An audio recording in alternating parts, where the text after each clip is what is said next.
Welcome back, everyone. We continue our coverage of the invasion of Ukraine by Russia, something I told you would happen right after the Olympics. There are many reasons why all of us really should be concerned about this. It matters to all of you. I'll tell you why.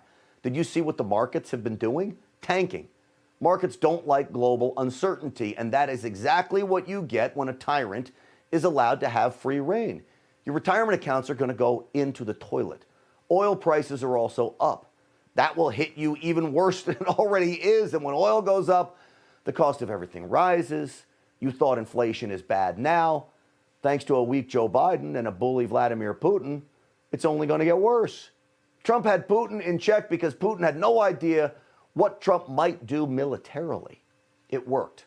So when I see conservatives like Tucker Carlson, look, I have great respect for the man, I do, so don't get mad at me for saying this. But when he declares things like this, I've got to call it out as wrong for all of you and your friends. I should say, for the record, I'm totally opposed to these sanctions, and I don't think that we should be at war with Russia. And I think we should probably take the side of Russia if we have to choose between Russia and Ukraine. That is my view. But you hear Jim Jordan there? He was going to say but, because there is a lot of buts, okay?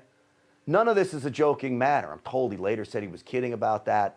Didn't sound like he was kidding. Here to help me make sense of all of this is the host of Dick Morris' Democracy here on Newsmax, former advisor to Presidents Trump and Clinton. Dick Morris is here. Dick, what do you make of that comment from Tucker Carlson? You know, George Santana, the historian, said those who don't learn the lessons of history are doomed to repeat it. He didn't mean in school. He meant in real life. And if you don't learn the lessons, that if you let a guy like Hitler or a guy like Putin gobble up territory after territory, he's not going to stop until you make him stop. And Putin is bent on rebuilding the old Soviet Union, enslaving 100 million people again. And those who say it's not our problem are just so wrong. I mean, weren't you awake during the Cold War? Didn't you see Ronald Reagan battling to get that wall turned down and the people of Eastern Europe liberated? And don't you get that there's a global coalition here against us of China, Russia, and Iran? If Russia gets away with this, the next step is China invades Taiwan. If China invades Taiwan and gets away with it, the next step is an Iranian nuclear weapon. And how would you like that kind of a world, Mr. Carlson? Yeah. Especially if you're Israel.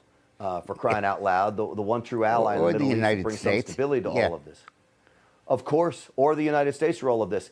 Look, I'm going to play one more clip. Everybody gets mad at me for going. I am not, folks, going after Tucker Carlson. I think it's important to point out differences here. He is a great voice for conservatism, but on this, he's dead wrong. Let me play this clip, shot number 12, about NATO, and I'm just confused at what he thinks here. Watch this. So at this point, NATO exists primarily to torment Vladimir Putin, who, whatever his many faults, has no intention of invading Western Europe. Vladimir Putin does not want Belgium. He just wants to keep his western border secure.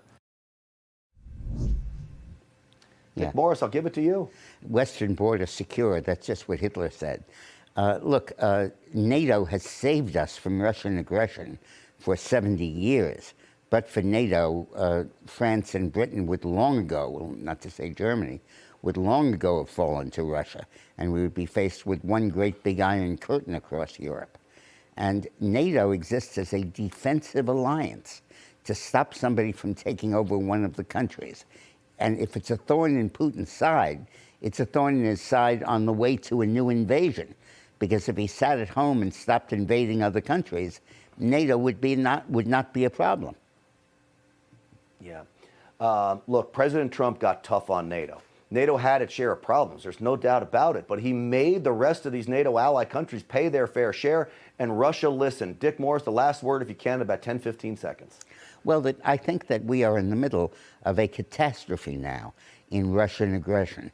And those who minimize it or excuse it and say Ukraine has its problems too are doing a vast disservice to freedom and trampling on the legacy of President Reagan. Yeah, I agree with you on this, Dick Morris. I appreciate you coming on and sharing your insight with us. Thank you.